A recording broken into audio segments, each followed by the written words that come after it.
Alcott. Joe's Journal. New York, November. Dear Marmee and Beth, I'm going to write you a regular volume, for I've got heaps to tell you, though I'm not a fine young lady traveling on the continent. When I lost sight of father's dear old face, I felt a trifle blue, and might have shed a briny drop or two, if an Irish lady with 4 small children, all crying more or less, hadn't diverted my mind. For I amused myself by dropping gingerbread nuts over the seat every time they opened their mouths to roar. Soon the sun came out, and taking it as a good omen, I cleared up likewise, and enjoyed my journey with all my heart. Mrs. Kirke welcomed me so kindly, I felt at home at once, even in that big house full of strangers. She gave me a funny little sky parlor, all she had, but there's a stove in it, and a nice table and a sunny window, so I can sit here and write whenever I like. A fine view in a church tower opposite, atoned for the many stairs, and I took a fancy to my den on the spot. The nursery, where I'm to teach and sew, is a pleasant room next to Mrs. Kirke's private parlor, and the 2 little girls are pretty children, rather spoiled, I fancy, but they took to me after telling them the 7 bad pigs, and I've no doubt I shall make a model governess. I am to have my meals with children if I prefer it to the great table, and for the present I do, for I'm bashful, though no one will believe it. "Now, my dear, make yourself at home," said Mrs. K. in her motherly way. "I'm on the drive from morning to night, and as you may suppose with such a family, but the great anxiety will be off my mind if I know the children are safe with you. My rooms are always open to you, and your own shall be as comfortable as I can make it. There are some pleasant people in the house, if you feel sociable, and your evenings are always free. Come to me if anything goes wrong, and be as happy as you can. There's the tea bell. I must run and change my cap." And off she bustled, leaving me to settle myself in my new nest. As I went downstairs soon after, I saw something I liked. The flights are very long in this tall house, and as I stood waiting at the head of the 3rd one for the little servant girl to lumber up, I saw a gentleman come along behind her, take the heavy hod of coal out of her hand, carry it all the way up, put it down at the door no by, and walk away, saying, with a kind nod and a foreign accent, "It goes better so. The little back is too young to have such heaviness." Wasn't it good of him? I like such things, for as father says, trifles show character. When I mentioned it to Mrs. K. that evening, she laughed and said, "That must have been Professor Bear. He's always doing things of that sort." Mrs. K. told me he was from Berlin, very learned and good, but poor as a church mouse, and gives lessons to support himself and 2 little orphan nephews whom he is educating here, according to the wishes of his sister, who married an American. Not a very romantic story, but it interested me, and I was glad to hear that Mrs. K. lends him her parlor for some of his scholars. There's a glass door between it and the nursery, and I mean to peep at him, and then I'll tell you how he looks. He's almost 40, so it's no harm, Marmee. After tea and a go-to-bed romp with the little girls, I attacked the big work-basket, and had a quiet evening chatting with my new friend. I shall keep a journal letter and send it once a week, so good night, and more tomorrow. Tuesday Eve. Had a lively time in my seminary this morning, for the children acted like Sancho, and at one time I really thought I should shake them all around. Some good angel inspired me to try gymnastics, and I kept it up till they were glad to sit down and keep still. After luncheon, the girl took them out for a walk, and I went to my needlework like little Mabel, with a willing mind. I was thanking my stars that I'd learned to make nice buttonholes, when the parlor door opened and shut, and someone began to hum like a big bumblebee. It was dreadfully improper, I know, but I couldn't resist the temptation, and lifting one end of the curtain before the glass door, I peeped in. Professor Bear was there, and while he arranged his books, I took a good look at him. A regular German, rather stout, with brown hair tumbled all over his head, a bushy beard, good nose, the kindest eyes I ever saw, and a splendid big voice that does one's ears good after our sharp or slipshod American gabble. His clothes were rusty, and his hands were large, and he hadn't really a handsome feature on his face, except his beautiful teeth. Yet I liked him, for he had a fine head. His linen was very nice, and he looked like a gentleman, though 2 buttons were off his coat, and there was a patch on one shoe. He looked sober in spite of his humming, till he went to the window to turn the hyacinth bulbs toward the sun, and stroke the cat, who received him like an old friend. Then he smiled, and when a tap came at the door, called out in a loud, brisk tone, "Herein!" I was just going to run when I caught sight of a morsel of a child carrying a big book, and stopped to see what was going on. "Me wants me bear," said the mite, slamming down her book and running to meet him. "Thou shalt have thy bear.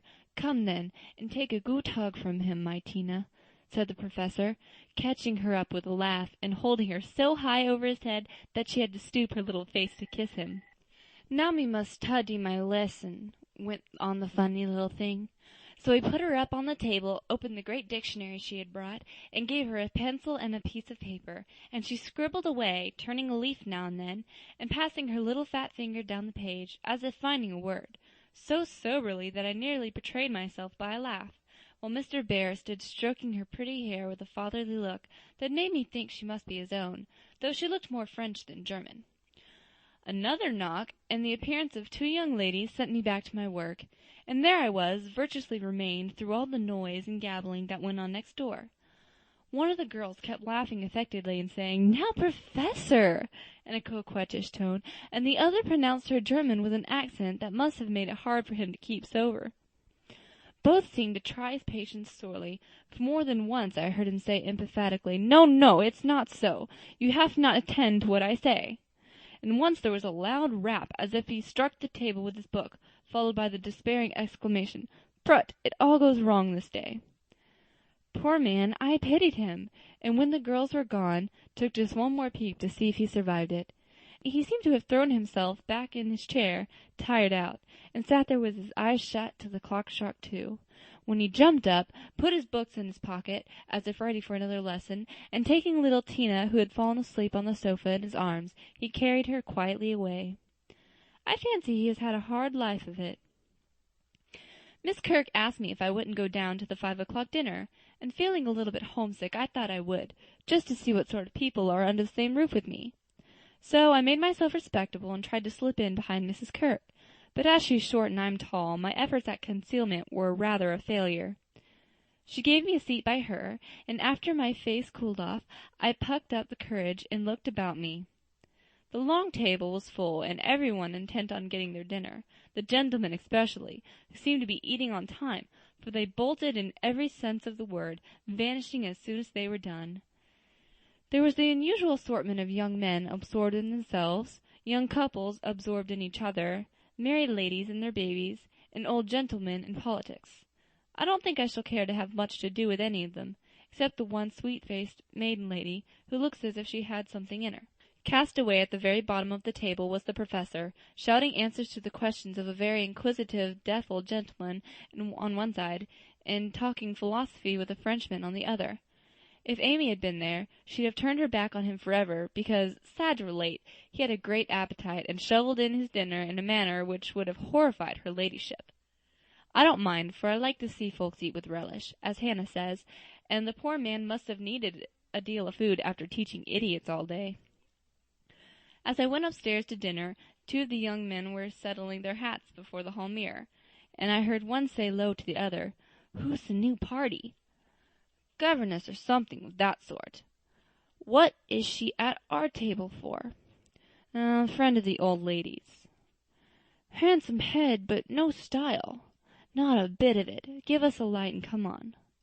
I felt angry at first, and then I didn't care, for a governess is just as good as a clerk, and I've got sense, if I haven't style, which is more than some people have, judging from the remarks of the elegant beings who chattered away, smoking like bad chimneys. I hate ordinary people.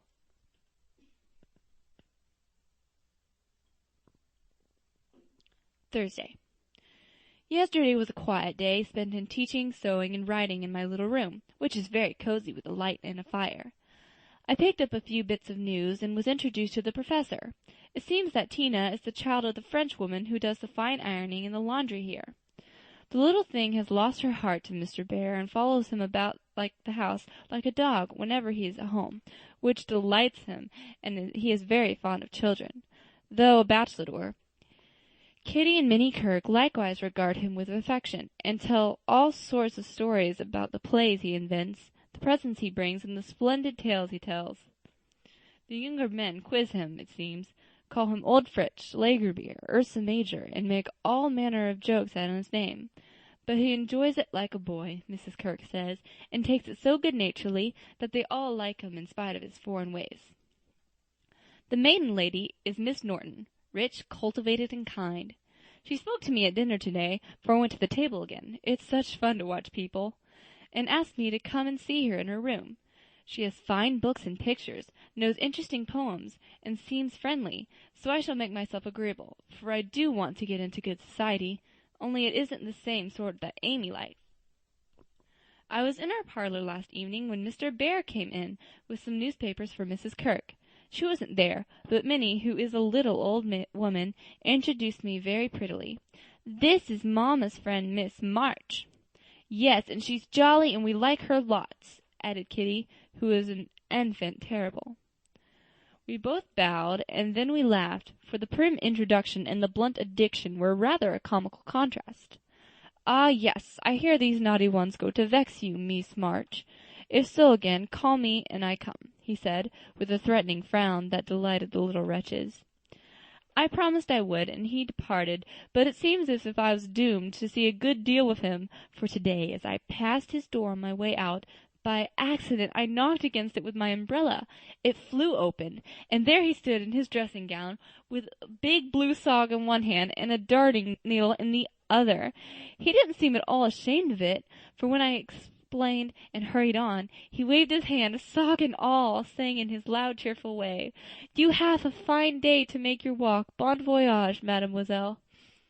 I laughed all the way downstairs, but it was a little pathetic. Also, I think of the poor man having to mend his own clothes. The German gentlemen embroider, I know, but darning hose is another thing, and not so pretty. Saturday. Nothing has happened to write about, except a call on Miss Norton, who has a room full of pretty things, who was very charming, for she showed me all her treasures, and asked me if I would sometimes go with her to lectures and concerts, as her escort, if I enjoyed them. She put it as a favor, but I'm sure Mrs. Kirk has told her about us, and she does it out of the kindness to me. I'm as proud as Lucifer, but such favors from such people don't burden me, and I accepted gratefully. When I got back to the nursery, there was such an uproar in the parlor that I looked in, and there was Mr. Bear down on his hands and knees, with Tina on his back, Kitty leading him with a jump rope, and Minnie feeding two small boys with seed cakes, as they roared and ramped in cages built of chairs. "We are playing Nargri," explained Kitty. "Dis is mine Effluent," added Tina, holding on by the professor's hair. "Mamma always allows us to do what we like Saturday afternoon, when Franz and Emil come, doesn't she, Mr. Bear?" said Minnie.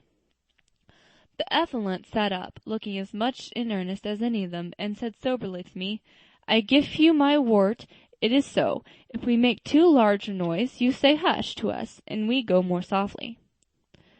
I promised to do so, but I left the door open and enjoyed the fun as much as they did, for a more glorious frolic I never witnessed.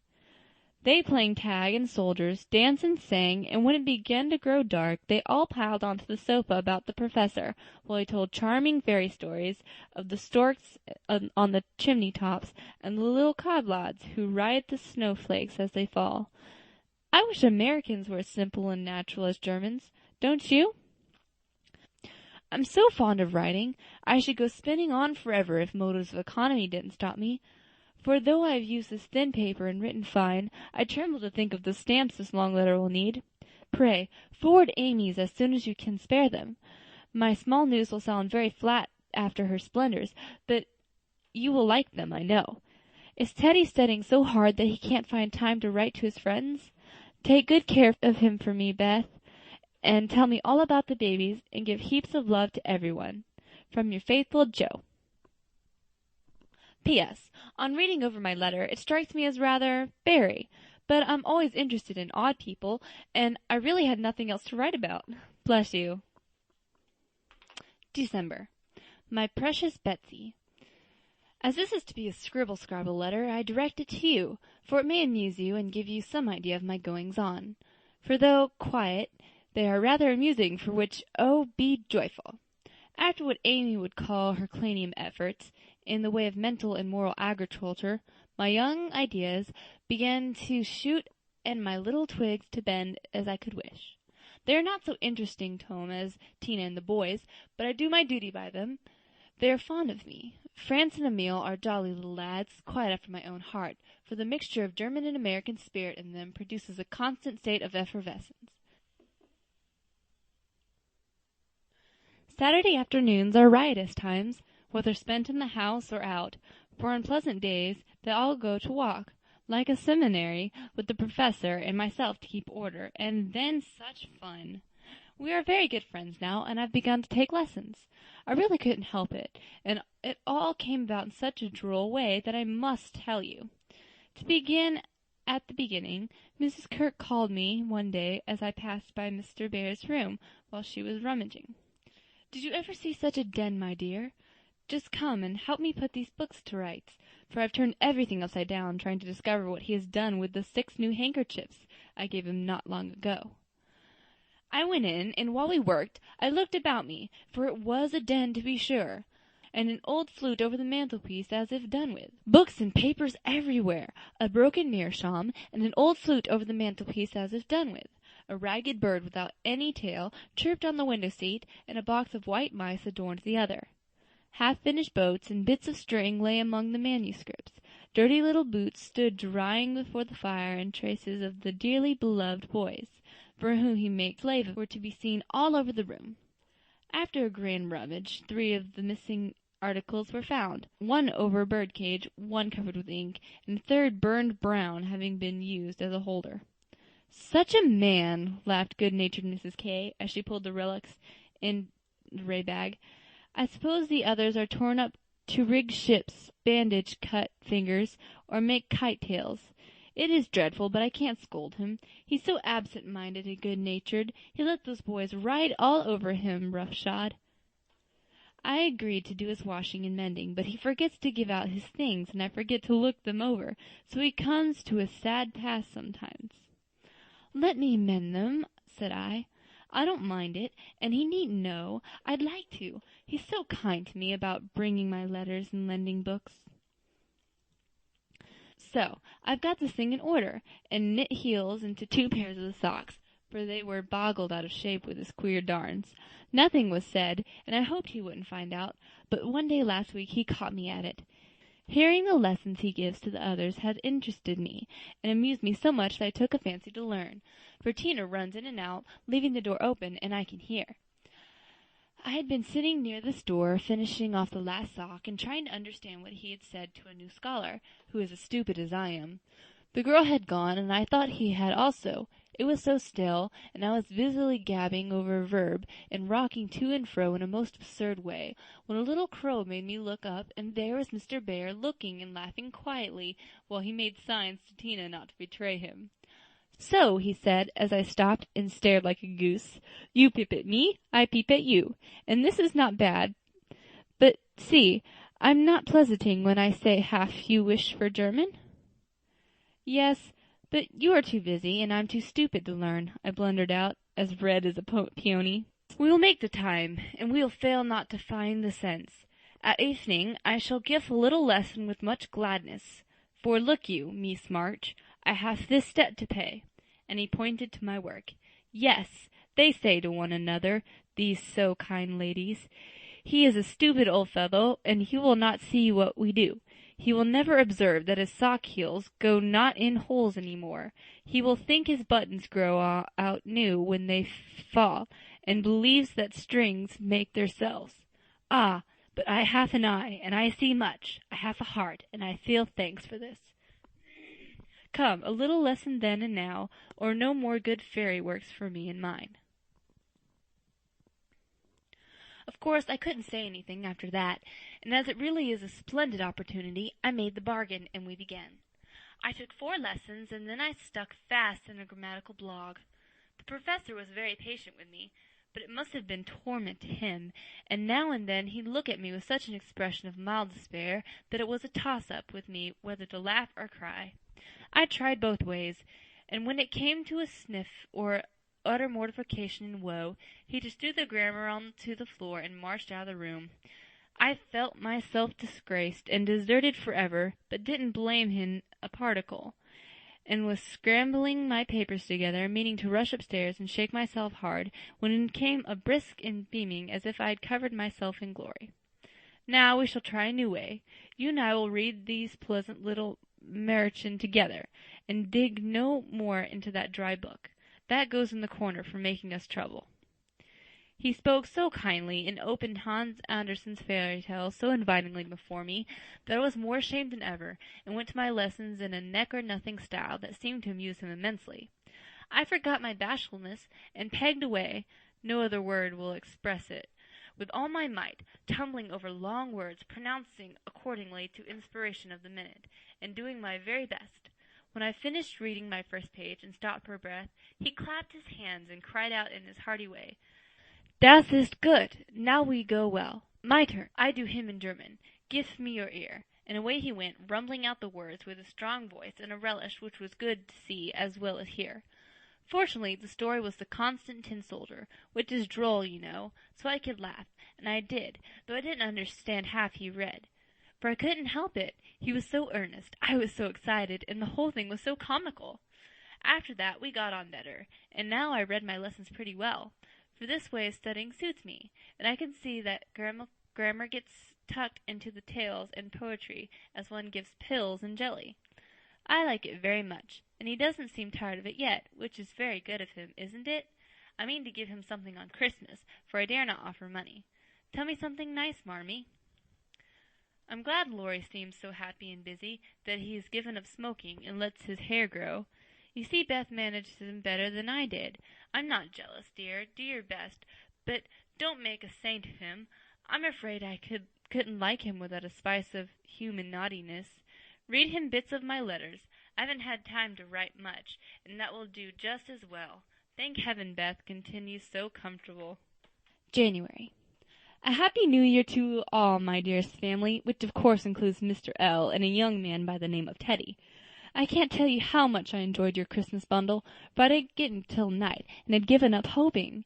Your letter came in the morning, but you said nothing about a parcel, meaning it for a surprise, so I was a little disappointed, for I had a kind of feeling that you wouldn't forget me.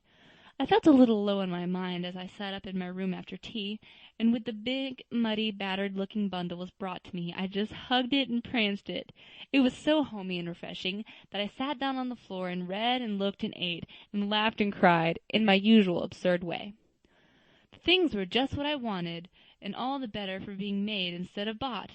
Beth's new ink bid was capital, and Hannah's box of hard gingerbread will be a treasure. I'll be sure to wear the nice flannels you sent, Marmee, and read carefully the books Father has marked. Thank you all heaps and heaps. Speaking of books reminds me that I'm getting rich in that line, for on New Year's Day Mr. Bear gave me a fine Shakespeare. It is one he values much, and I've often admired it set up in the place of honor with his German Bible, Plato, Homer, and Milton. So you may imagine how I felt when he brought it down, without its cover, and showed me my own name on it. From my friend Frederick Bear. You say often you wish a library. Here, I give you one, for between these lids, he meant covers, is many books in one. Read him well, and he will help you, for the study of character in this book will help you read it in the world and paint it with your pen. I thanked him as well as I could, and talked now about my library, as if I had hundreds of books. I never knew how much there was in Shakespeare before, but then I'd never heard Bear explain it to me. Now I don't laugh at his horrid name. It isn't pronounced bear or beer, as people will say, but something between two, as only Germans can give it. I'm glad you both like what I tell you about him, and hope you'll know him some day. Mother would admire his warm heart, Father his wise head. I admire both, and feel rich in my new friend Frederick Bear. Not having much money, or knowing what he'd like, I got several little things, and put them about the room where he would find them, unexpectedly. They were useful, pretty, or funny. A new standish on his table, a little vase for his flower, he always has one, or a bit of green in the glass to keep it fresh, he says, and a holder for his blower, so that he needn't burn up what Amy calls mooshers, and I made it like those Beth invented, a big butterfly with a fat body and a black and yellow ring, worsted feelers, and bead eyes. It took his fancy immensely, and he put it on his mantelpiece as an article of virtue. so it was rather a failure after all. Poor as he is, he didn't forget a servant or a child in the house, and not a soul here, from the French laundry woman to Mrs. Norton, forgot him. I was so glad of that. They got up a masquerade, and he had a gay time New Year's Eve. I didn't mean to go down, having no dress, but at the last minute Mrs. Kirke remembered some old brocades, and Mrs. Norton lent me lace and feathers, so I dressed up as Mrs. Malaprop, and sailed in with mask on. No one knew me, for I disguised my voice, and no one dreamed of the silent, haughty Miss March, for they think I'm very stiff and cool, most of them, and so I am to whippersnappers, could dance and dress, and burst out in nice derangement of epitaphs, like an allegory on the banks of the Nile. I enjoyed it very much, and when we unmasked it was fun to see them stare at me. I heard one of the young men tell another that he knew I had been an actress. In fact, he thought he remembered seeing me in one of the minor theaters. Meg will relish that joke. Mr. Bear was Nick Bottom, and Tina was Titania, a perfect little fairy in his arms. To see them dance was quite a landscape, to use the Teddyism. I had a very happy New Year after all, and when I thought it over in my room, I felt as I was getting on a little spite of my many failures, for I'm cheerful all the time now, work with a will, and take more interest in other people than I used to, which is satisfactory. Bless you all. Ever your loving Jo. End of Chapter 10. Jo's Journal of Good Wives by Louisa May Alcott.